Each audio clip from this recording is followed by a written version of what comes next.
The story revolves around a high school boy named Yatsuya Yuzuki who carries a cold, distant appearance and emotionless eyes that make others easily sense his indifference and resignation toward life. He possesses no special talents, doesn't stand out in crowds, and is somewhat eccentric and withdrawn. Day after day, Yuzuki regularly attends school, then quietly returns to his small room where he spends most of his time playing video games, the only hobby that can help his mood escape the boredom of real life. Despite living such a reclusive life, Yuzuki has developed feelings for Shinryu, the school's flower, a girl perfect in both appearance and academic performance, who stands at the completely opposite end of the social spectrum from him. In a moment, while performing cleaning duty, Yuzuki's eyes inadvertently glance towards Shinryu, and he thinks to himself that they both belong to two worlds that have no intersection points. However, at that seemingly ordinary moment, something unexpected happens. Just as the blackboard in the classroom suddenly displays images of strange flowers, Yuzuki's entire body begins to fade and gradually disappears from the familiar space. He is suddenly transported to a strange land, an imaginary world filled with giant creatures and many oddly shaped monsters. Although their size and presence could easily frighten anyone, strangely, they don't immediately rush to attack Yuzuki. Before he can understand what's happening, Yuzuki meets Shinryu, the girl he secretly admires, and another classmate named Kuzukabe. It turns out both of them have experienced this fantastical world before, so they appear completely calm, as if traveling between dimensions is no longer surprising to them. Shortly after, a figure with a bizarre appearance, a gaunt body, and grotesque face appears, frightening Yuzuki. However, this character turns out to be the guide for the group of students, serving as a game master in the mission world they've been pulled into. He is the one who gives Yuzuki and his two friends the necessary instructions to survive in this place. The three are assigned an important mission entrusted by the village chief. They have only 14 days to complete the assigned task. After each challenge they overcome, their team will be supplemented with a new companion. This might seem like it would make the journey easier, but the reality is not so simple. The more people join, the greater the difficulty, bringing countless unforeseen dangers. Right in his first battle, Yuzuki pays a heavy price for his lack of experience and impulsive action. However, the game system allows resurrection within 30 seconds as long as at least one member of the group survives. Thanks to this, he quickly returns, carrying a sense of failure and a clear awareness that he needs to change. He cannot continue to live depending on others if he wants to survive. Utilizing his intelligence and reflexes learned from video games, Yuzuki devises a plan to blow dust to obscure the monster's vision, then suddenly rushes forward, sacrificing himself to create an opportunity for Shinryu and Kuzukabe to attack. Although all three are defeated immediately afterward, as long as one of them revives before the time limit, the resurrection cycle will continue to operate. Thanks to this rule, the group finally manages to defeat the first monster they encounter. After each mission, the system allows them to ask one question to learn more about this world. In previous attempts, Shinryu and Kuzukabe have been curious about who was behind all this. The answer they received was a surprising truth. Those controlling the game all come from the future, a dimension beyond the understanding of the current world. The true purpose of the game remains unclear. They know they are just small pawns in a larger chess game. After somewhat grasping the nature of this strange world, Yuzuki decides to train his combat skills on his own, instead of continuing to rely on his teammates. He ventures into the deep forest where monsters roam the darkness to train his physical strength and courage. However, during his absence, a tragedy occurs. When Yuzuki returns, he witnesses a haunting scene, both Shinryu and Kuzukabe lying on the ground, their bodies covered in blood. The perpetrator of this massacre is a giant creature. At the moment, Yuzuki witnesses his two teammates fallen into brutal claws of the monster. Yuzuki realizes that if he is also eliminated at that moment, the entire team will disappear permanently, with no right to be reborn, no chance to start over. This thought compels him to struggle to his feet despite his body still trembling with fear. Under the dim moonlight, Yuzuki tries to drag the dying Kuzukabe forward while continuously speaking words of reassurance. He urges Shinryu to leave the dangerous area and head to the nearest village where they will receive their next mission. As dawn breaks, the early sunlight disperses the lingering cold on the ground. When they calm down, both girls realize a horrifying truth. If a part of the body is eaten by a monster, even when resurrected, those parts cannot be restored to their original state. This condition puts the group in a passive position, forcing them to seek support from the villagers by approaching the leader of the area, the only one who can assign the next mission. Although not fully recovered, they still try to reach the village surrounded by gloomy mountains and dense forests. The residents there, who have been waiting for the appearance of summoned warriors, quickly recognize the three as heroes. However, what awaits them afterward quickly turns the atmosphere of hope into heaviness. When they meet the village chief, That weathered man assigns the group their next mission: to eliminate the very monster that had nearly killed Yuzuki the day before, a bloodthirsty creature with strength far beyond the capabilities of those who have just stepped into this world. Faced with this requirement, all three cannot hide their confusion. The current situation is too precarious, resources are nearly depleted, and every decision must be extremely careful. Nevertheless, despite facing danger, Yuzuki feels excited about his personal journey. As long as Shindu and Kyuzuke don't fall simultaneously, the resurrection system will still maintain the team's formation. That night, Yuzuki again enters the forest, hunting monsters alone. In his mind, grinding levels is no longer simply about survival, but also the only way to make himself useful, worthy of the role this world has entrusted to him. By chance, while searching for training targets, Yuzuki sees a dim circle of light appear in a clearing. This is a kind of virtual memory of a conversation between Shindu and Kyuzuke. In that conversation, Shindu asks Kyuzuke about the next member the system will summon in the upcoming mission. She expresses interest if a boy appears, even having hoped that she would be accompanied by a national judo champion. However, what Shindu really wants to know is not about combat skills, but Kyuzuke's personal feelings. Whom does she care for? Whom does she trust? Instead of answering directly, Kyuzuke evades the question, mentioning her view of boys, most of whom are rude, vulgar, and act insensitively. She has never placed her trust in them. Shindu seems to agree with this thought, making Yuzuki, who is watching from outside, can only force a smile. If they had interacted with him before, they surely would have had a different perspective. As the atmosphere of the memory segment gradually eases, Shindu suddenly reveals that the person she hopes will be summoned next is Yuzuki. However, this important information is missed because Yuzuki in the present is distracted, busy thinking about the possibility of fighting alongside three beautiful girls on the team. His mind drifts into silly fantasies, not hearing the final part of the dialogue. When returning to the village, the peaceful scenery unexpectedly reminds him of his childhood hometown in the peaceful countryside where he once had a close friend. Life changed when Yuzuki moved to Tokyo, where he always felt a strangeness in people's eyes. Both teachers and friends seemed distant, with silent contempt seeping through each glance. Memories from that time suddenly flood back, igniting a burning desire in his heart to prove himself. Under pressure from the past, Yuzuki puts even more effort into training. Even though he has to fight fierce monsters alone, he still hopes that by reaching level 10, his strength will be enough to face the upcoming challenge. However, that effort is quickly interrupted by surprising news. The system suddenly announces that Kyuzuke has died in battle. Panic spreads throughout his mind. Despite being deep in the forest, Yuzuki immediately turns around and rushes back to the village as fast as possible. Upon arrival, he no longer recognizes the familiar space. Smoke rises thickly from burning houses. The sound of people screaming in terror echoes from everywhere. The monster that had nearly killed him before has returned, this time directly attacking their final hiding place. Amidst the village engulfed in red flames, Yuzuki sees another memory circle glowing in a small corner of a collapsed house. When he touches it, he sees images of Kyuzuke diligently practicing sword fighting every day. Despite her real-world body being very weak, always needing medicine to sustain life, contrary to that fragile appearance, inside the game world, she becomes a strong person, working hard not to be a burden to her teammates. This moment weighs heavily on Yuzuki. The previous selfish thoughts of living for himself and playing for the thrills swept away by a fierce wave of emotion. With no other choice, he decides to face the creature spreading terror over the village alone. Without hesitation in his heart, Yuzuki rushes toward the monster, attacking to block its advance and create an opportunity for others to escape. However, the power difference is too obvious. Just one blow from the beast sends his body flying far, landing in the cold river nearby. In this strange world, one of the most vital rules that players must remember is the law of resurrection. Each team member, if unfortunately killed, will be revived after a period of 30 seconds. However, this is not as simple as it appears.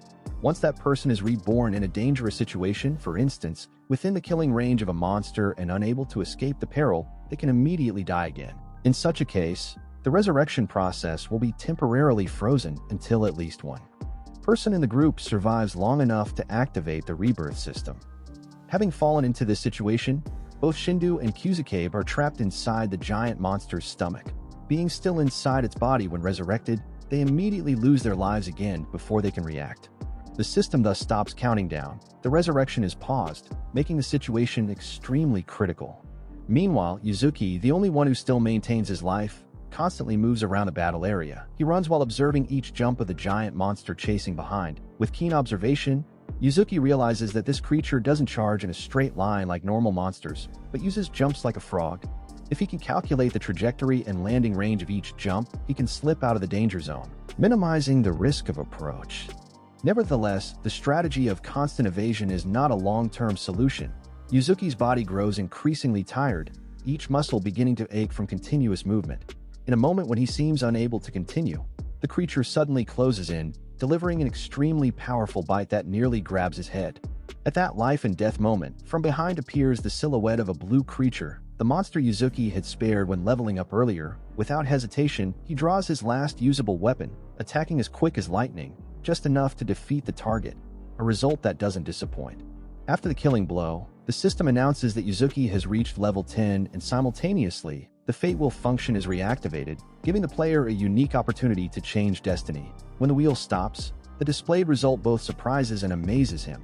The next class he acquires is Chef, although somewhat unfortunate compared to Warrior or Mage. The special skill of the Chef class is very useful in the current situation. It allows Yuzuki to see the internal organs and structure inside creatures' bodies, a great advantage for finding ways to rescue his companions.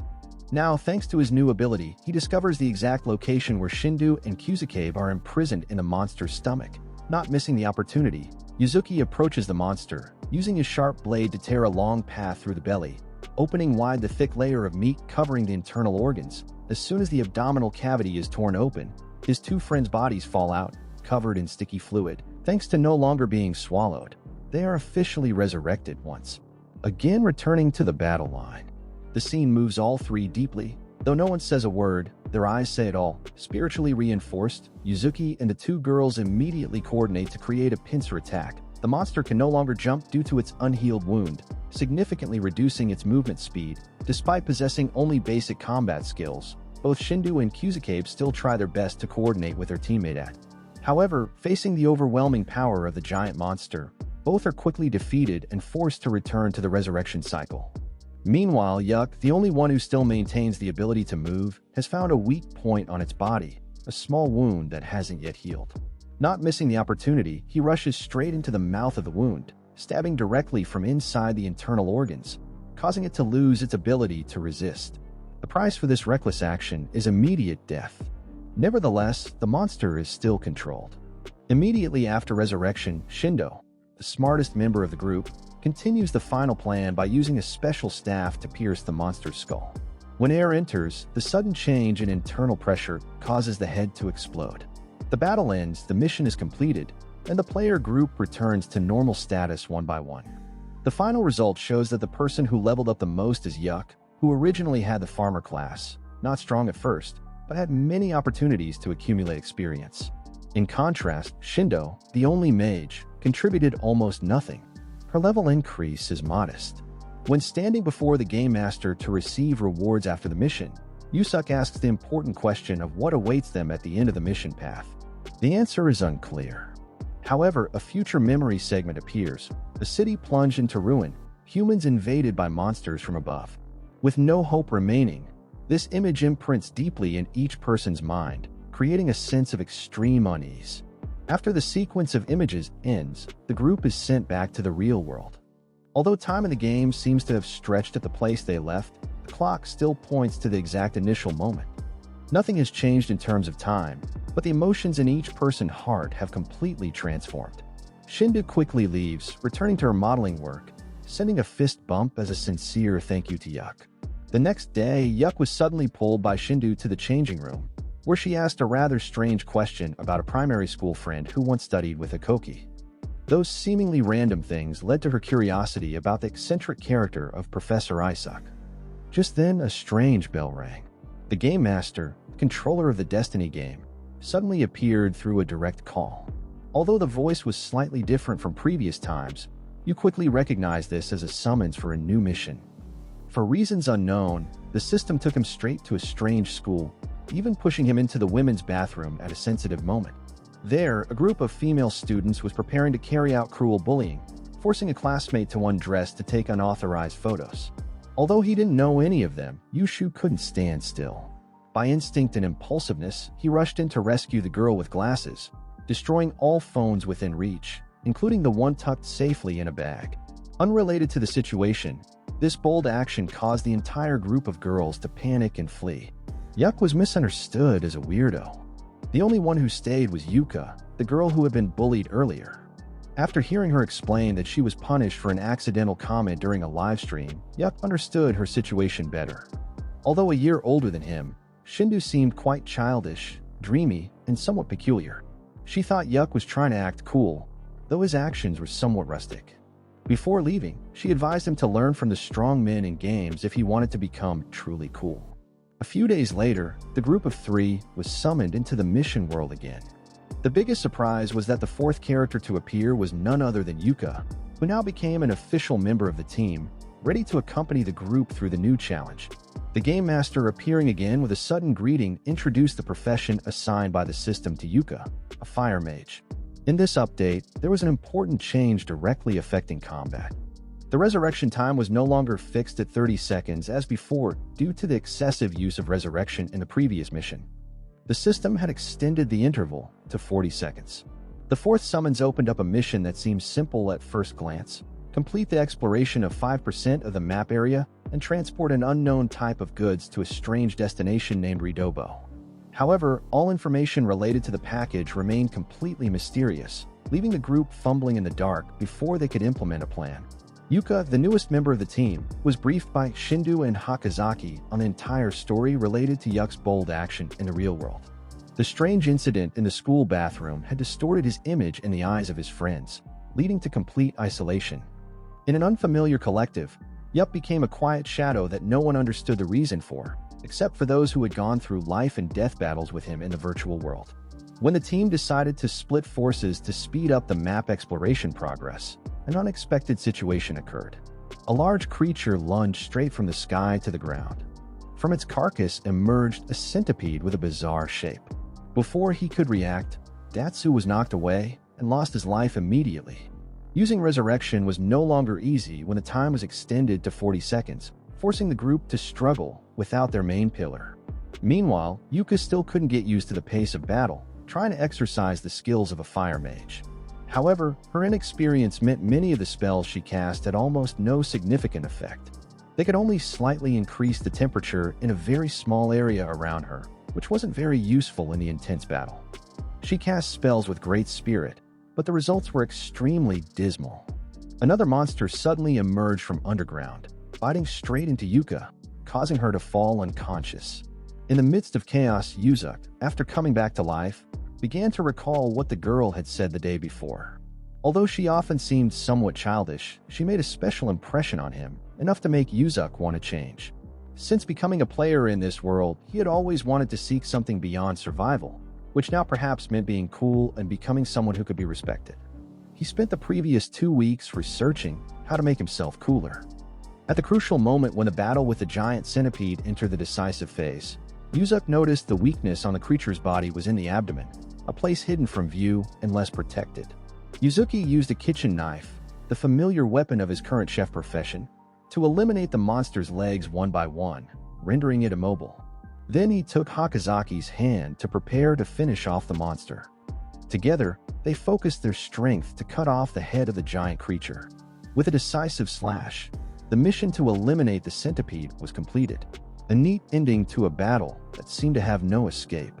After things quieted down, the story of Shindo, the 3rd player, gradually unfolded through flashbacks. As a child, she was a stubborn child, always causing trouble and never willing to yield. That personality was largely formed due to the influence of her 2 older brothers in the family who often pressured and challenged her, causing her to rebel with violence. During school, Shindu often inflicted injuries on herself and also had many fights with classmates, causing her to become gradually isolated, having to eat lunch alone in the hallway. This situation continued until she happened to meet an older sister, the only one at that time who would listen and share, giving her a sense of security. However, life continued to deal painful blows. Yuri, who had an unattractive appearance, had become the target of ridicule on social media. The harsh words poured down made her fall into despair and finally choose to leave this world. That shock hit Shindu directly, causing her to quietly disappear from school, turning her back on everyone around her. The pain of losing a loved one not only hurt her, but also clearly illuminated the intense desire hidden deep in her mind. Deep down, she believed that she must become brilliant and strong enough to make everyone look back and acknowledge her existence. Only in this way would the disparaging remarks from the real world no longer make her falter. For Shindo, this world was the only opportunity to be reborn, where she didn't have to bow her head before any contemptuous glances. The next morning, the group of heroes decided to return to the village they had visited, hoping to find transportation to continue their journey. However, when they set foot there, they realized the scenery had completely changed. The people had disappeared without a trace, leaving only cold houses and an atmosphere full of desolation. An empty barrel rolled by in the wind, containing a blurry map and some rough directions. According to it, the destination they needed to reach, Randa, was located on the other side of the continent. If traveling by horse, the journey would take about 1 month. On foot, the time would be tripled. With no other choice, the group was forced to find a faster way to move. They learned that near this area, a major competition was taking place, with a prize for the winner being special support technology, an opportunity to shorten the journey to Randa. This information made Yuk determined to participate in the competition to obtain transportation, speeding up the process of completing the mission. On the way to the competition venue, they accidentally fell into an ambush set by a local gang of robbers. According to the rules in this world, heroes were not allowed to injure humans. Unable to fight back, Yuk suffered a serious deduction in experience, leading to a drop in level. In panic, the group was forced to retreat. Shindo quickly set up a dust screen, creating a barrier that obscured vision, providing conditions for the remaining members to escape. This brave action caused her to be captured by the robbers. Before the time of entering the competition, Yuk took advantage of all the time to grind levels with a strange creature, a small goblin usually underestimated. Thanks to persistent training, he reached the threshold required to spin for a new profession. The result this time surprised everyone. Yuk received the role of a creature mage, a rare profession with special powers that can manipulate the metabolic rate of any creature. In addition, this ability also affected the persuasiveness of the owner when communicating. Although at first it didn't seem practical at all, since setting foot in the virtual world, no ability had ever really stood out. So this time, Yuk felt somewhat consoled. A big event was waiting ahead. At least now he wasn't a complete burden. However, as soon as the qualifying round of the competition began, Yuk was quickly eliminated from the match. Thanks to the resurrection ability, his body quickly recovered. He continued to observe the following developments with a new mindset. His boldness and behavior attracted the attention of a female knight, Kavo, a key member of the local military force. Noticing that this young hero seemed to be fighting not just for reward points, she proposed a deal. Yuk would provide all information about the hideout operation plans and battle strength of the gang they had encountered earlier. In exchange, Kavo would lend him a horse, the necessary means to shorten the journey to Randa. In addition to exchanging information, the female knight decided to provide basic training in sword techniques for Yuzuk, who was still too weak compared to the general standard. With serious training in that short time, Yuzuk more or less began to feel the warrior spirit forming within himself. Not long after, the plan to raid the robbers' camp was deployed. The military forces quickly attacked the target according to the instructions Yuk provided. Despite his training, Yuk still couldn't defeat many enemies by himself. However, this situation was different because this was a legal defense territory. So, Orthodox warriors weren't penalized in experience when fighting back. Unable to resist the overwhelming force from the regular army, the robbers decided to summon a terrible entity called Blacksacker, a form of creature once considered human. However, due to eating spiritual beings containing magical power beyond its digestive capacity, it had completely lost its reason, becoming a crazed killing machine that no longer distinguished between friend or foe. Its true nature was like a warrior. However, instead of choosing a simple life with a small home, that creature plunged into the battlefield with pure violent fury, enjoying the feeling of torturing others. Each blow was an expression of bloody anger on everything around. Faced with an enemy far beyond normal fighting ability, Kavo, the female knight who had trained Yuzuk, despite her skillful techniques, gradually lost strength. Her sharp sword was forced back, and when her lance broke in half, only a kitchen knife, Yuk rushed forward to support their teammates in desperation. Amidst the panic, Yuzuk suddenly remembered his new skill, the distinctive power of a creature mage. After a moment of analysis, he applied a tactic to distract the enemy. Taking advantage of when the opponent was off guard, he rushed forward, delivering a fatal stab through the bloodthirsty creature's stomach. Although it held on for a few seconds, the opponent was finally defeated by a decisive slash from Kavo, who ultimately reclaimed her sword to end that bloody battle. After the incident, Yusuke's group was protected by Kavo. In response to their courage, she agreed to escort the entire party to Renanda. In return, the female knight requested to bring along a few close associates to ensure safety throughout the long journey. At the same time, throughout the journey, she would directly provide additional sword training for each member, helping them enhance their strength to face unpredictable dangers waiting ahead. Since childhood, Kusakabe has always lived with a weak, chronically ill body. Therefore, her greatest desire was not wealth or power, but the wish to become a talented pharmacist. She wanted to be able to formulate special medicines to treat not only herself, but also her mother, who had supported her through many difficult years, though not well off. The spirit of altruism and empathy for others' suffering never left Kusakabe's mind, making her always hope that one day she could bring relief to those in pain. However, when pulled into this cruel game world where the strong can punish the weak in the blink of an eye, Kusakabe couldn't help but feel dizzy.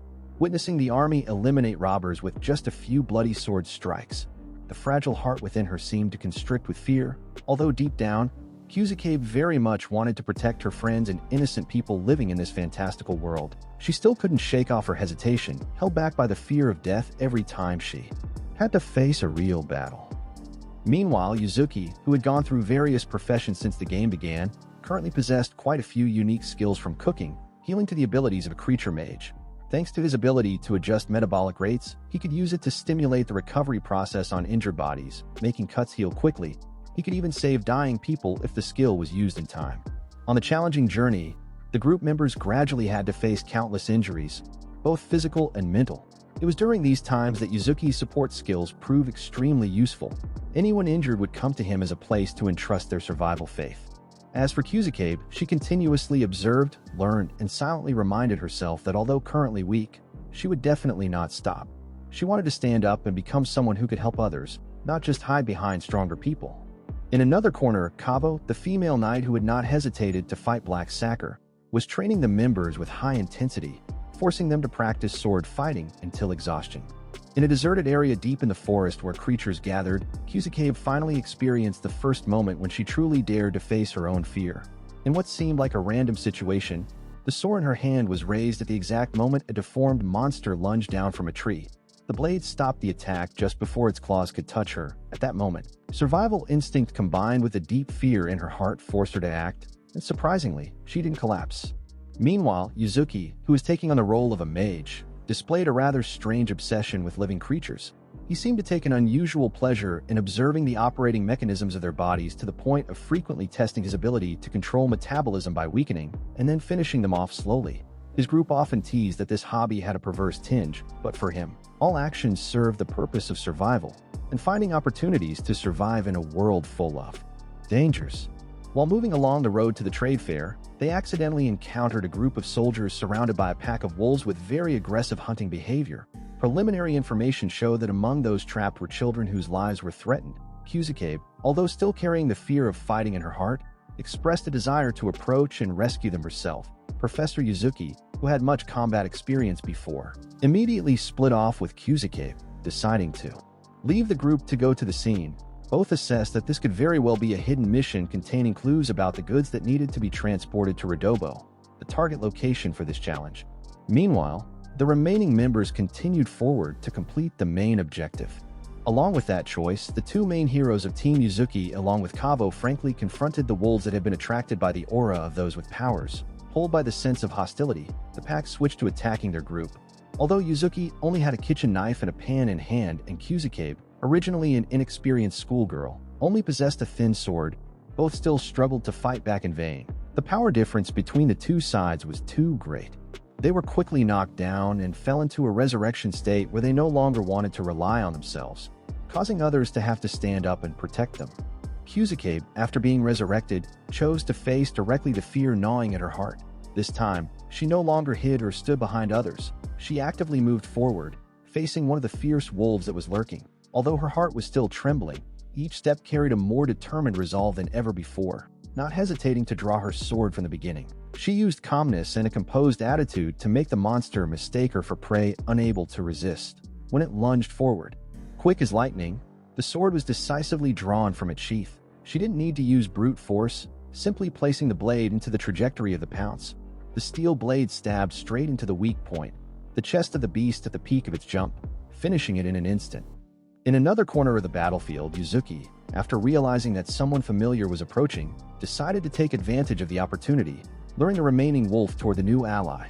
Kavo, a female knight who had fought with them in a previous mission, appeared with an experienced demeanor. Without needing much exchange, she immediately delivered a sharp slash, taking down the target as soon as it came within sword range. Kavo's appearance was not random. She was currently working with a group of soldiers from the Gibbon Empire. These were not just ordinary warriors. They carried a secret mission, including escorting a group of priests to the land of Euro. However, in reality, this was not a missionary journey, but rather a one-way trip.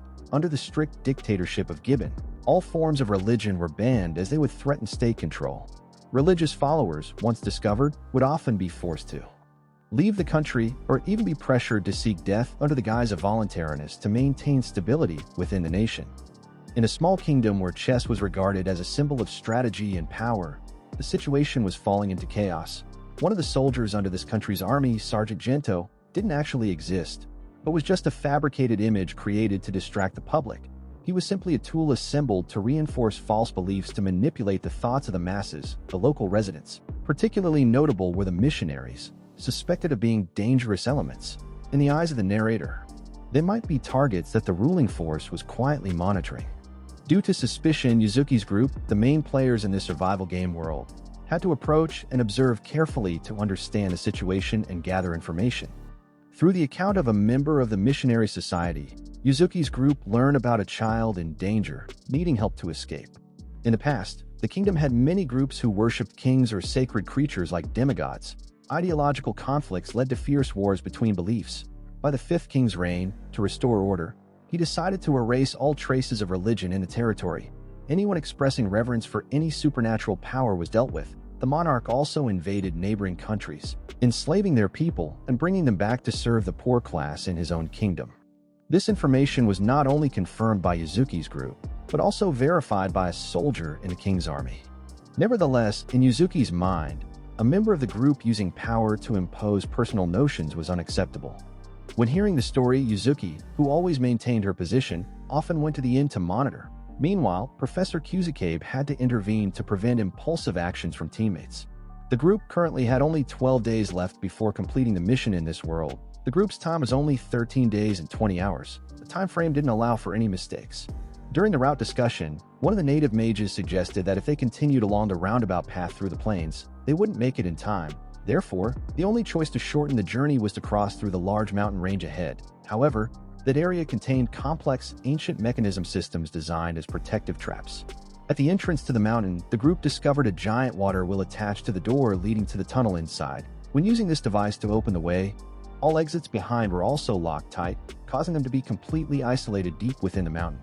The mage refused to continue accompanying them, feeling he couldn't cooperate with people who didn't respect caution in each step. Left with 4 people, Yuzuki, Shindu, Kuzukabe, and Yuka, they had no choice but to move forward. Despite the dangers waiting inside along the dark corridors, many cleverly disguised mechanisms made it difficult for ordinary people to recognize. However, with experience from previous missions, the group could judge the path and coordinate to overcome a series of traps.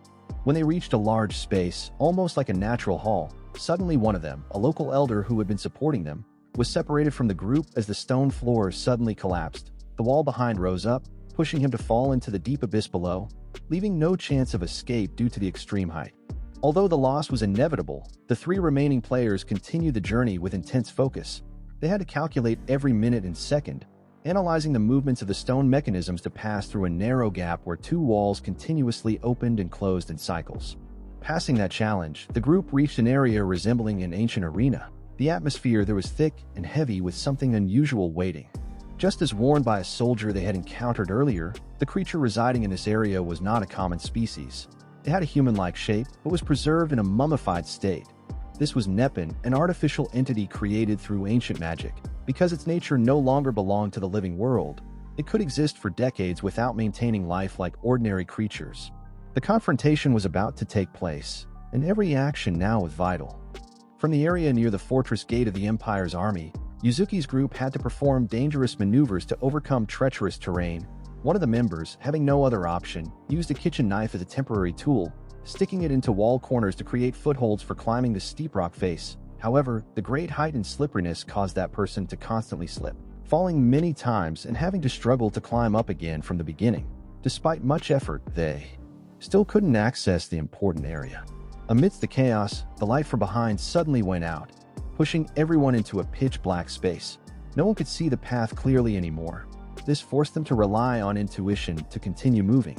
After a period of intense focus, finally the leader also managed to overcome that difficult road. At the highest position, a large circle symbolizing the transfer ritual appeared under dim light. Upon careful observation, Yuzuki recognized a familiar person lying motionless on the ground. It was Kabuto's older brother, also one of the few people who had first fought alongside the group during many early days of the journey. He had many times helped protect the entire team in the most dangerous battles, however. This time no miracle occurred. The traces of attack on the old comrade's body showed he was killed by 3 high-ranking warriors from the Empire, bloodthirsty individuals who viewed lives as a power game. Due to the severe injuries, Yuzuki could not perform healing skills, nor was there time to say goodbye. With a heavy heart, he could only suppress his emotions and continue toward where his group was waiting. At a desolate battlefield at the end of the road, Shindu, the girl who once carried a gentle appearance but had a strong inner self, stood amid the ruins. Unlike Neppin, the artificial creature the group had just confronted, this time, the person standing before them was one of the players who had previously failed. Earlier, despite being defeated due to the effects of magical stat imbalance, a consequence of synchronization between the virtual world and the real body, that girl had not abandoned her ideals. Afterward, Kavo and Shindu moved forward to fight the Napani monster.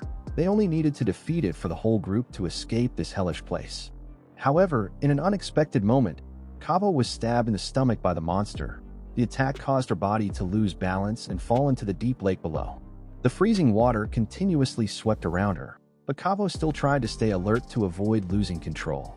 Shindo, in a panic, closed her eyes and stepped back without paying attention to the terrain, accidentally stepping on a dying fish, causing it to suffocate immediately.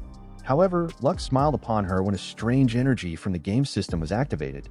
She unexpectedly leveled up, causing the entire timeline in the mission world to freeze. Shinda remembered that Yuck had already told about this phenomenon. It happens when reaching level 10, and the system would add a new profession for the character. Afterward, she received the duelist profession similar to her friend Akoki, and when time began to move again, the game master immediately rotated to the next challenge. The next battle was considered a life-and-death confrontation with a giant warrior carrying a huge longsword. The layer of skin covering his body was as hard as stone, making normal attacks unable to penetrate. She launched a direct attack, stabbing straight into the opponent's chest. However, because the skin was too hard, the blade didn't have enough force to penetrate the internal organs. Instead of panicking, the girl immediately changed her attack position. A moment later, the opponent's sword hit, causing her to lose an arm. Nevertheless, Shindu maintained her spirit, raising her shield to block the monster's next blow. Then, she jumped up from behind, grabbing the enemy's arm as it swung upward. After that, she stabbed the sword from behind the skull, straight through the enemy's heart, using exactly the technique that Kavo had taught, focusing on the weak point to penetrate natural defense capabilities. When Yusuk arrived, the entire battle had already ended. Upon hearing that Kavo, a character in the mission world, was in danger in the deep lake, Yusuk didn't hesitate even for a second. Immediately, he ran across the rocky shore, threw off his cumbersome cloak, and plunged into the water to save her. Under the freezing water, he dove deep down, pulling the unconscious Kavo to shore with all his remaining strength. Although the wounds on the girl's body gradually stabilized thanks to the special ability in the game system, specifically the accelerated metabolism effect, her physical condition was still extremely weak. To support the recovery process, Yuck had to continuously use the skill of absorbing magical power from the surrounding monsters. This helped him maintain healing abilities for a long time, but also caused himself to fall into a state of exhaustion. Each time he restored someone else, his own life was being partially drained. The sensation of dizziness spread throughout his body, making his limbs feel numb. Seeing Yuck struggle so much for her sake, Kavo rewarded him with a kiss in secret, but unexpectedly, this scene was witnessed by the other 3 girls, making Kavo very embarrassed. In this situation, she could only ask everyone to keep this matter secret from Yuzak. The evening passed in silence with only the sound of wind gently blowing through the pine trees. During contemplation, Yuk began to connect what he had experienced in previous missions. Suddenly, he realized something strange that had been there all along. None of the missions they had ever received explicitly mentioned a specific name. Whether investigating the village chief, discovering two mysterious villages, or searching for a monster in the library, all only gave suggestions without clearly identifying individual targets. This thought led Yuk to a bold hypothesis. The item considered as goods in this mission didn't necessarily have to be a tangible object. Missionaries or special prisoners, even a specific individual, all had the potential to become goods if properly defined. However, according to his intuition, he believed that the child they had rescued in the previous encounter, although being a pursued target, was certainly not the item that the game master desired. Perhaps what the system required this time wasn't about the form or external value, but rather how players perceived responsibility when making choices in this harsh world. While recalling the previous chain of challenges, he suddenly realized the key point that the entire group had missed. The previous mission had required them to meet the village chief to receive a request for help. However, the system had never clearly specified which village to go to or which particular village chief to contact. This meant that as long as they found any village with a chief, even in a strange place, and accepted any job, it would be counted as completing the mission as required. When hearing Isak's explanation, Yuka and Kyushu began to reconsider the entire journey. No guideline mentioned the name of the goods or clear information about the specific destination. Both awakened to the realization that the system actually allowed flexibility in the method of implementation as long as it met the general conditions that the mission required. Thanks to this, Yushu quickly concluded that the three believers were not really the goods that needed to be transported as everyone had thought. This mission didn't need to depend on them. Any item, subject, or goods, if brought to the appropriate delivery point, would still be recognized as completed. Finally, Yashuk's group also realized that everything they had done in this fourth mission seemed to bring no practical results. Nevertheless, Kusha couldn't accept abandoning the three believers who were being held captive. Faced with her determination, Yuzu quickly decided that the group would try to simultaneously accomplish two objectives, both supporting the rescue of the victims and completing the delivery mission to Ryabo with any item. The next morning, the group was divided into two directions. One side took responsibility for finding suitable goods to bring to the necessary location, while the remaining group would pursue the kingdom soldiers who were holding the three captured believers. However, the situation at this point was extremely sensitive. The country of Dios was known for being bellows, so any wrong move could become a spark leading to full-scale war between the two countries. Therefore, Kavo was forced to act with the utmost caution. If she caused even a small loss, the consequences would be irreparable. Meanwhile, you came up with a cunning plan to force the opponent to yield without needing violence. This scheme was so bold that both Kavo and Yuka couldn't hide their surprise when they heard him present it. That evening, Yusuke approached three escorting soldiers camped nearby. He introduced himself as someone coming to negotiate, then constructed a convincing story about escaping from the dungeon. The three believers had sacrificed themselves. His two companions had fallen into an abyss and couldn't return, and now only Yuka survived. Thus, Yuk wanted to exchange the lives of those who had fallen to get back the three remaining believers. The plan didn't stop there. Yuk issued a cold warning that if not accommodated, he as an immortal hero would spread the doctrine of the three martyrs throughout the world, causing the lands to fall under a new belief. In this world where faith carried power, having an immortal warrior spreading religion would create a real danger. Unable to be killed, unable to be stopped, Yuzuk was like a prophecy overturning the current order. Fearful of this prospect, the three arresting soldiers began to waver. Recognizing the opportunity, Yuka pretended to be opposed to Yuk, creating discord to deceive the opponent. She mentioned that she and Yuk had long disagreed, so she was ready to cooperate against him. Initially, the soldier group was still cautious and didn't rush to believe. However, if they didn't collaborate, the entire plan would fall apart. So they had to accept the proposal. Eventually, two soldiers left to pursue Yuk, while one person remained to monitor the three believers for 3 hours. Unexpectedly, one of them attacked Yuka with a fatal stab when discovering that the entire previous story was just a scam. With no other choice, Yuka was immediately subdued and escorted as a real prisoner. However, this was actually just part of the meticulously arranged plan aimed at creating the necessary time for Yushu to execute the final stage of the play he had laboriously prepared. Yuk returned to the Dio's soldiers' gathering place. Upon arrival, he calmly declared that he himself had ended the three believers, a form of revenge for previous events for the reason that the person originally couldn't survive until execution. His action completely ruined the entire plan of the soldier group because according to the mission rules, if the goods didn't arrive the necessary place in pristine condition, the entire mission would fail.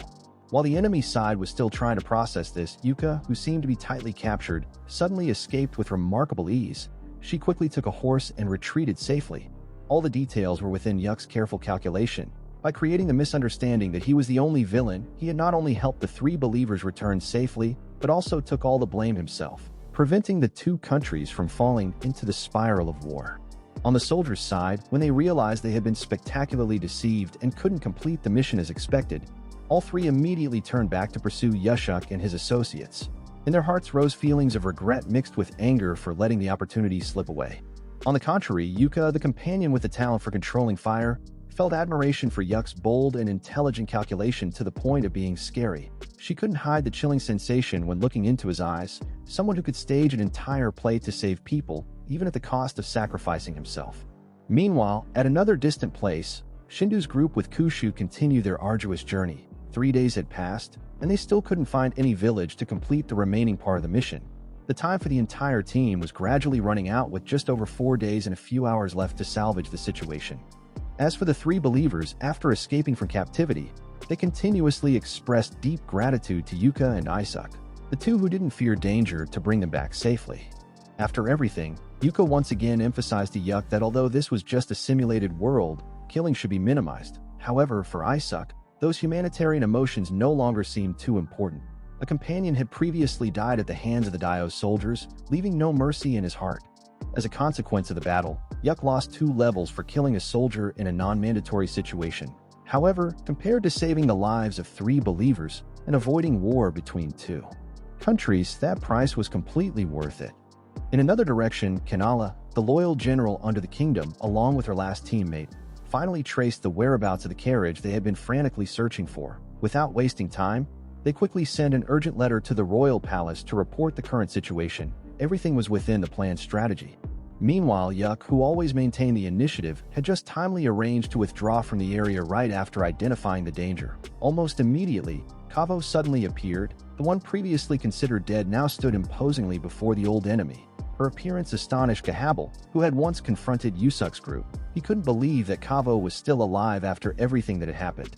Not wasting more time, the cold swordswoman invited Cable to a duel. Without many fancy tricks, Kavo used just one move to end the enemy's life. The precise sword stroke was so accurate that his arm was severed in the blink of an eye. After declaring that everything that had just happened was merely a clever play staged to deceive the opponent, Kavo ended the battle by taking his life. Meanwhile, the messenger bird carrying news of Cowbell's force's failure had timely flown back to the royal palace. When reading the report's content, the king was furious. Immediately, he secretly assigned a task to a trusted courtier, requiring this person to hunt down and punish the hero group that had turned the plan into smoke. In another development, Hakazaki's group had reached a small village near the Rado border. However, the hope of finding a delivery person or goods that needed to be transported to Radobo quickly vanished when they discovered that no one in that village had any need to ship or trade anything with that land. Disappointment arose, making the journey that seemed almost complete now fall into an unpredictable state of stagnation. At another location, Yushuk's group was also in the process of preparing to depart for the next area to continue completing the assigned mission. During this time, the perceptive Yuka noticed that Kavo seemed to be developing special feelings for the main character. Though trying to keep it secret, the quiet expression in Kavo's eyes made Yuka recognize this, feeling somewhat disappointed as the journey was coming to an end. At the same time, seeing that Kavo was still hesitant to express her feelings, Yuka decided to quietly help. She created conditions for the two to be together more by suggesting they should train together to improve combat skills. However, despite the opportunities that Yuka tried to create, there was still no significant emotional development between Yusuke and Kavo. The matchmaking plan that seemed clever led to an opposite result. Kavo made Yuka train with her with the reason of training both spirit and physical strength before new challenges. In another direction, unable to find any type of goods that needed to be transported to the Rada region, Kuzuke began to think differently. She made a bold proposal. Instead of waiting, they would proactively intercept at the routes leading to Robo, hoping to meet a suitable cargo caravan. Indeed, this tactic brought unexpected results. They quickly encountered a caravan on the way to the necessary destination. However, the cart driver didn't show friendliness or cooperation. They refused to let Kuzuke's group participate, making the situation tense. Conflict was inevitable. The skirmish took place briefly, but thanks to close coordination and the superior abilities of Shindu, who possessed combat skills, Shindu's group quickly gained the upper hand. The enemy was defeated. Victory belonged to the hero group. At the same time, they also won the right to use that cart to continue completing the final objective in this mission. When night fell, the hero group temporarily stopped to rest after a busy day. Trying to connect the feelings between Kavo and Yuzuki, Yuka had spent considerable effort throughout the day, devising various plans to bring the two closer together. However, all her efforts still didn't bring any clear effect. Feeling somewhat disappointed and tired, Yuka decided to go to bed early, leaving space for anything that might happen between the two people she was secretly nurturing. In the quiet darkness of the late night, Kavo unexpectedly approached Yuzuki, her eyes tranquil, mixed with deep emotions difficult to express in words. Yuzuki seemed to notice the change in her attitude, thinking this would be a special moment where a sincere confession would be uttered. Surprisingly, the only thing that Kavo expressed was a sincere thank you to him, because without him, she wouldn't have been able to fulfill her wish to avenge the fallen comrade. There was no romance or wet sentiment expressed, just a reminiscence bearing strong human nature in the brutal circumstances of war. The next morning, not letting time pass uselessly, the group quickly packed their belongings and continued the journey toward the Rado region, which played an important role in the final part of the mission. Thanks to relentless efforts over many days, the hero group had collected 3 types of goods, especially the first items that qualified to complete the requirements they were assigned. It was not simply transporting goods.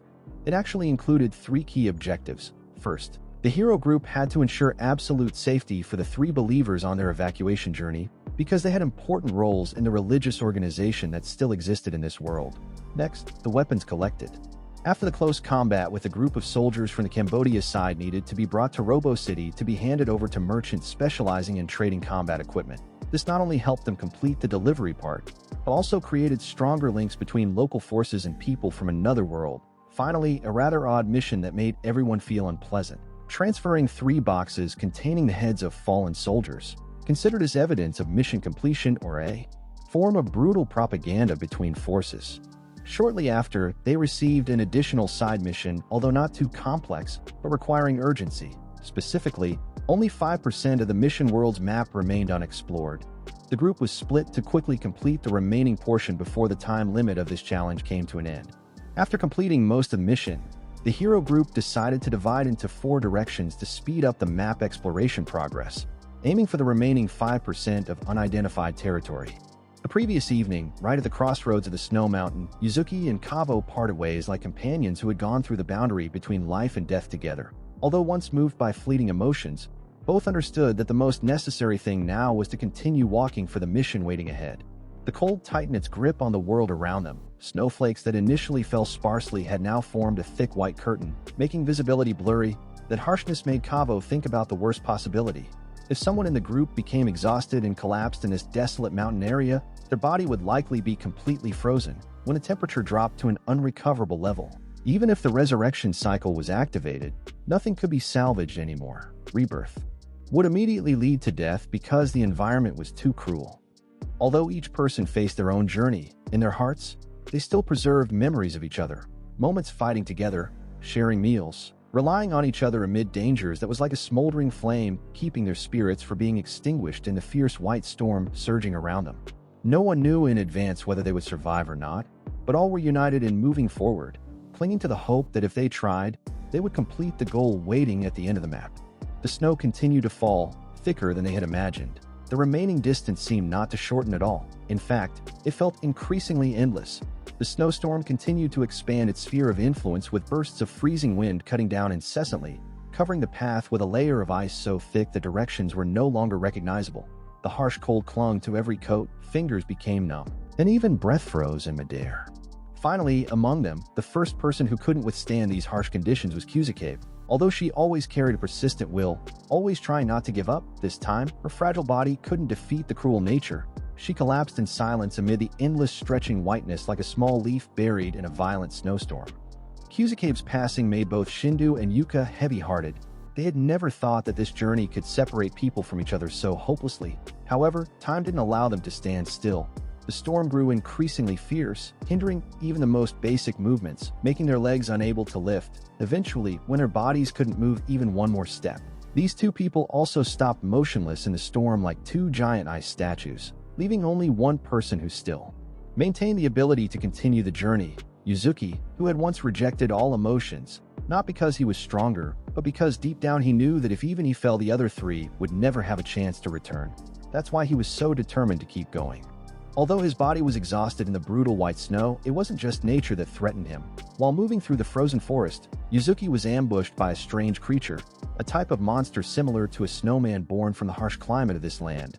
With a special skill from his chef class, he could see through the opponent's internal structure, thereby finding the fatal weak point. After a struggle, utilizing all his knowledge, Yuzuki defeated the enemy.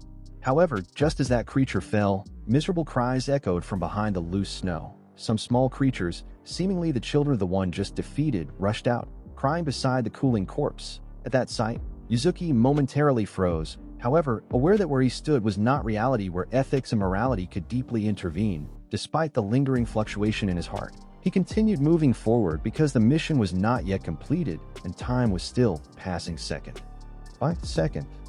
Although having overcome a difficult gate in Yuzuki's heart, worry persisted when thinking about the possibility that the entire group would die if they didn't complete the challenge before the deadline. That anxiety pressed heavily on his mind, making each next step more burdensome. While immersed in a chaotic mess of thoughts, he accidentally slipped and fell into a deep hole hidden among the thick snow. The unexpected fall gave him no time to react. He could only silently think that this time it might really be the end. After being swept by the freezing water current to a deeper level below the ground, Yuzuki fortunately didn't lose his life. Instead of being frozen in ice and snow like the others, he fell into a cave with a warmer temperature, enough to maintain life for a short time. As consciousness gradually returned, the first sensation that overwhelmed him wasn't pain, but confusion, as there was no sign of any exit around. While trying to find a way out of the area full of thin ice floating hazily on the solidified water surface, he accidentally discovered an ancient village submerged underwater, where a civilization had been buried underground long ago. That scene evoked a mysterious feeling, both familiar and strange, as if some ancient memory was being awakened. Not long after, he discovered his body couldn't endure anymore. The warm temperature was only temporary.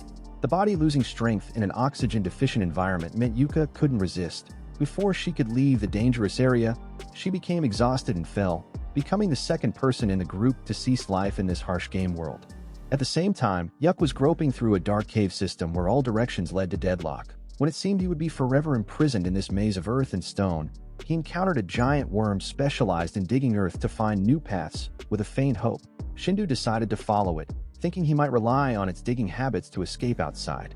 However, surprise struck. While following the path the creature left behind, unexpectedly from behind, another monster lunged forward to attack. In the narrow and dark space, resistance was almost impossible. He was swallowed in an instant, completely disappearing into the stomach of that terrible creature. Being digested meant the body couldn't maintain its state of existence, rendering the resurrection feature in the game world ineffective. At that moment, Yuko was the only one with enough strength to withstand both weather conditions and monsters. She understood that her group was facing complete failure. She had collapsed from the cold, Shindu couldn't survive under the ice layer, and Yuck had been swallowed by the monster. The three companions could no longer return. None of them had sufficient conditions to be resurrected anymore, because their bodies were either destroyed or completely frozen. Alone in the cruel freezing world, Yuka understood clearly that just one more mistake, not only would this mission fail, but the virtual lives of the entire group would also permanently end in the cruel world they were forced to be attached to. In the days amid the harsh weather, her mind wove images of anime characters who had been inspirations in her life. Those figures, like blurry illusions in the dream, raised voiceless words of encouragement, urging her to continue moving forward despite unclear reasons. With distant eyes, she staggered in the thick snow, her mind empty, only a fragile while holding on to a bit of clarity. Everything seemed about to end as her body gradually lost heat. Then at that moment, near the edge, a human figure appeared in the white snow. A girl with a strange appearance and distinctive cat ears, a feature not belonging to normal humans. She wasn't a villager nor an enemy, but a player like Yuka. That girl's name was Glenda, a wind element mage who possessed magical skills that could control the wind. Recognizing that Yuka was in a state of exhaustion, Glenda didn't hesitate to use magic to help her accelerate, shortening the remaining distance to the mission completion point. Although not part of the same group, Glenda understood the importance of time for this dying player. If delayed, everything would turn to smoke.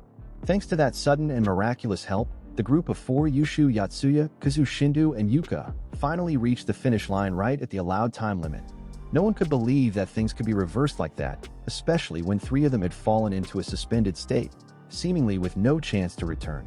Although just resurrected and having crossed the boundary between life and death in the snowstorm, Yuzuk didn't let emotions overwhelm reason. He directed his attention to the game master, the person who supervised the entire process, who created those strange, absurd mission chains. The only question that appeared in his mind at this moment wasn't about rewards or the next part, but about the true nature of the world where they existed. He wanted to know whether everything was essentially like a virtual reality game or something far beyond imagination. The Game Master's answer stunned everyone. Unlike what they had assumed, this place wasn't simply a virtual world simulation built by artificial intelligence. This was a parallel world existing simultaneously with the real Earth, an independent dimension operating according to its own laws where time passed similar to the real world. According to the Game Master, each time humans made different decisions, even the smallest choice, a new branch of reality was born. That reality crossed, split, forming countless parallel universes, and where they were standing now was one of them. That truth was like a strong blow to the minds of both Yuka and Yuzak, especially for Yuzak, who had once set fire to burn a soldier alive in a previous mission to create a fake crime scene in order to save innocent prisoners. That action, if considered by the logic of the game, could be seen as a reasonable strategy. But when hearing that he actually was like a person in a real world with no shelter of simulation, that meant he had just killed a real life. Immediately after the mission ended, the entire group was instantly brought back to the real world where they were still high school students with many everyday concerns. When everything temporarily calmed down, Yuk sent a message to Shindu to report all the developments that occurred in this mission. Everything that happened in the parallel world was still imprinted in his mind, especially the moment when he had to burn a life with his own hands, knowing clearly there's only one way to complete the mission. However, the awareness that the person he eliminated wasn't simply a virtual character, but a living creature with real flesh and blood caused Yuckster to fall into a state of serious disorder. In everyone's eyes, he was trying to hide his true feelings with prolonged silence. No one in the group knew how to speak to comfort or pull him out of that dense black space. The school that once made Yuzak feel strange now became even more lonely. Not a warm enough gaze. No words touched his inner self. It seemed everything around became an empty echo. He himself also began to question who he was and what his true role was in that world. What reason made him chosen, only to then have to end another's life? While immersed in a series of repetitive thoughts, Yuck unexpectedly received a message from the Game Master, the one who had given the life and death missions in that parallel world. Not a command or new information, just a simple question with full damage. Tell me your true feelings when ending a life. Just one line, but it made Yusuk's entire body shake, feeling as if every cell in his body contracted. Right after that, without a word in reply, he deleted the message and put the phone in his pocket. While walking home, trying not to think about anything more, Yuck suddenly met a strange girl right in his room. That person wore a quite large straw hat, obscuring most of her face, making that image vaguely reminiscent of someone in his dim memory. Her voice echoed in the empty room. She blamed him for deleting the message before thinking carefully. This sudden appearance made Yuck suspicious that the person before him might be the Game Master, although not directly answering Yuck's question. That woman still displayed profound knowledge about the parallel world they had participated in. The way she talked, the way she gave opinions, all bore the appearance of an intelligence far beyond ordinary humans. When he asked again about real feelings after facing a life which was not just a character created by programming, she didn't avoid. Instead, she made him face himself. Yusuk admitted that if he had clearly understood from the beginning that these creatures truly live in a real world, he wouldn't have chosen to end them. He realized that choice was a wound not yet healed, something that tore his conscience apart every night. The conversation didn't extend further. That woman suggested he should temporarily set aside complicated thoughts to focus on what was ahead because right now, Yusuk had to meet the next player on the mission list. Not long after, she led him to a small Chinese restaurant located in a corner of the street with an old-looking exterior, the sign blurred by the dust of time. Before entering, the woman announced that in less than half a minute, the next player would officially appear. He was exactly a new player, only 14 years old. In the real world, he was drawn into a chaotic life by his brother, who was exploited by a criminal organization to serve drug trafficking activities. Despite his young age, his eyes were full of gloom and indignation. Given the opportunity, he would immediately act to punish those who had driven his family to the edge. The real challenge this time was how to persuade him to abandon his intention to kill.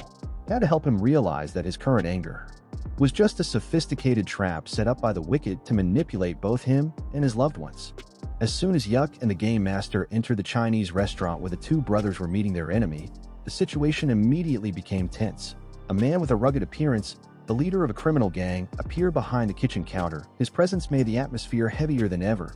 In that brief moment, Yuzuk realized he had to act quickly, as everything could fall apart in the blink of an eye. The young boy had moved close, his eyes burning with vengeance, while his brother tremblingly held onto the knife in his hand as if he could stab at any moment. That man clearly sensed the threat, immediately drew a gun, and pointed it straight at the boy's head, a gesture showing brutality and indifference. Faced with that situation, Yushu quickly rushed forward, stopping the two brothers from an act that would completely ruin their lives. At this point, an object from the parallel world unexpectedly appeared, a magic glove created from the special power of the mission world. Seeing the opportunity, he quickly put it on, activating the skill to slow down the metabolic process, a type of power that only existed in extraordinary circumstances. As soon as the power was activated, all movements in space seemed to slow down, creating conditions for Yusuke to deliver an accurate kick to the criminal's hand, causing the gun to fall to the floor. The police force, called beforehand, immediately rushed into the restaurant while chaos still lingered in the air. The boss was arrested, and the two brothers were led out of the dangerous place under Yuck's protection. After everything concluded, Yuck recalled the game master's earlier question about how it felt to take away a human life. Now, when faced with the reality that he had just saved someone from becoming a murderer, he could clearly answer that only when his actions were guided by righteousness could he move forward without being engulfed by the darkness of guilt. From that moment, Yuck was no longer an aimless teenager in the vortex of ethics. He began to form in his heart a belief that if he still had the ability to act for what was right, then even as just an ordinary person, he could still create change. Today was like an important turning point for Yuck, a rare opportunity for him to complete the unfinished mission while helping his teammates in the hero group before the adverse challenge of the next week. Things followed each other with purpose, like the previous guidance of the game master, who had advised Yuzuki to open his heart to connect with Kusu, Hakasaki, and other members. The strange thing here was that although alone at the final moment in the snow mission, it was Yuka who lifted the team spirit, overcoming adversity with rare determination and faith. Yuzuki's thoughts at that time also gradually changed. The concept of the value of life was no longer simply about life or death. The parallel world where the game master sent them was now not just a battlefield to complete missions, it was also like a land of salvation for the soul where they could shed pain to reshape themselves. If returning to reality after experiencing all the vicissitudes in this world, they would no longer be the same people. Someone who once lived in fear like Shindu could now face everything with calmness. Kusu, the weak girl who was once self-conscious about her physique, now became more steadfast, and Yuka, from a shy girl who avoided society, now dared to stand up for what she believed in. Therefore, you clearly understood that saving them in the mission world wasn't simply helping the group survive until the next week. It was also a way to increase the chance for each of them to live meaningfully in the life they deserved, a journey of growth and self-rebirth. No one could know for sure what would happen next. The future was always an unpredictable variable. Yu didn't consider himself a hero or someone with a noble mission. He was just a high school student who once lived in seclusion, now trying to walk with a belief that if acting for righteousness, even just once, then he had made life more meaningful.